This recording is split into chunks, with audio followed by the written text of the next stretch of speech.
Hello বন্ধুরা, চলে এসছে আজ একটা নতুন রেসিপি নিয়ে, যে কাকুর পোস্ত। এই দেখুন, একটা গোটা কাকুর কেটে নিয়েছি। কেটে নেওয়ার পরে ধোয়া হয়ে গেছে। ধুয়ে নেওয়া যাওয়ার পরে দুটো আলু নেওয়া হয়েছে আর কয়েকটা পেঁয়াজ নেওয়া হয়েছে। এবং এইগুলো আমরা পেস্ট করে বা ঘষে নিচ্ছি একটা ঘষানিতে।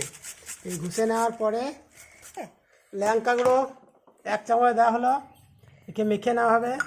এবং হলুদ দেওয়া হচ্ছে, একটু হলুদ দেওয়া হচ্ছে, তারপরে লবণ দেওয়া হলো 1 চামচ, জিরে গুঁড়ো 1 চামচ দেওয়া হলো, গরম মশলা দেওয়া হলো একটু বাড়া, 1 পাতর বাটি চাল গুঁড়ো, আর এটা বেসন নেওয়া হলো 1 বাটি।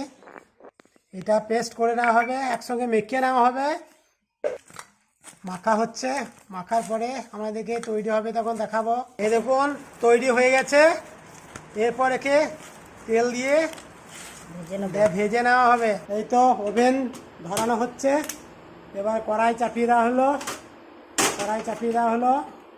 এবার কড়াইয়ে তেল দেওয়া হচ্ছে, সাদা তেল দিয়ে, সয়াবিন তেল আছে। এইবার ছাড়া হচ্ছে, আস্তে আস্তে ছাড়া হচ্ছে। দেখুন বেশ, একটু পরে আবার আমাদেরকে ভাজা হয়ে গেলে দেখাবো। এই দেখুন ভাজা হয়ে গেছে। এবার এটা একটু লাল লাল হয়ে যাবে, তখন তুলে নিতে হবে। এই দেখুন তোলা হচ্ছে, খেতে দারুণ লাগবে, এটা স্বাদ হবে।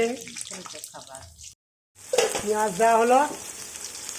এরকম আমাদের কাকুর পোস্ত হবে। কাকুর তেল দেওয়া হয়েছে, 5 ফোড়ন দেওয়া হলো, পেঁয়াজ দিয়ে কষানো হচ্ছে।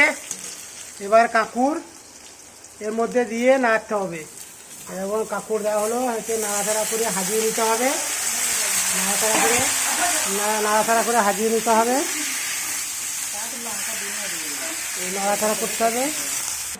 হাজিয়ে নেওয়া হলো। এরপরে পোস্ত দেওয়া হবে। এবার সেই বড়া করে নিয়েছিলাম, সেই বড়া দেওয়া হয়ে গেল। এবার একে নাড়া দিতে হবে, এই নাড়ে দিতে হবে। তারপরে পোস্ততে একটু সরিষা তেল দিয়ে নেড়ে নেওয়া হচ্ছে। আর নামাবো পোস্ত দিয়ে, পোস্তটা ঢেলে দিচ্ছি, এবার নামানো হবে।